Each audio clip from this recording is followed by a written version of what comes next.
దేవుని సన్నిధానంలో మనం ఉండడం చాలా మంచిది. ఎందుకు ఉండాలి అంటే ఈరోజు ఉన్నవారం రేపు ఉంటామన్న గ్యారంటీ. బ్రతికి ఉన్నప్పుడే, అవకాశం ఉన్నప్పుడే యేసుక్రీస్తు సొంత రక్షకుని అంగీకరించాలి. ఎందుకు యేసు ప్రభుని అంగీకరించాలి, ఎందుకు యేసు ప్రభుని నమ్ముకోవాలి అంటే మనకు మోక్షాన్ని ఇచ్చింది ఆయన, పరలోకాన్ని ఇచ్చింది ఆయనే. ఈరోజు మనం ఉన్నాము, మంచిది, ఈ పని ఆ పని చేసుకుంటున్నాం. కానీ ఒక్కసారి కన్ను మూసామా, ఒక్కసారి ఈ లోకాన్ని విడిచిపెట్టామా, రెండు స్థలాలు, ఒకటి పరలోకం, రెండవది పాతాళం.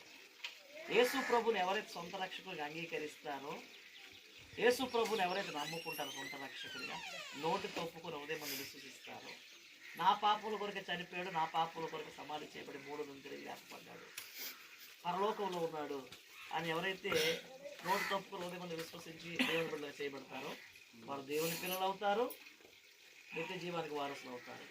నమ్మలేదా? 10 ఎకరాల జాగ ఉన్నా, పెద్ద మేడ ఉన్నా, చనిపోయిన వ్యక్తి ఏమవుతాడు? నరకాగ్ని గుండానికి వెళ్ళిపోతాడు. తప్పించేవాడు ఎవడున్నాడు?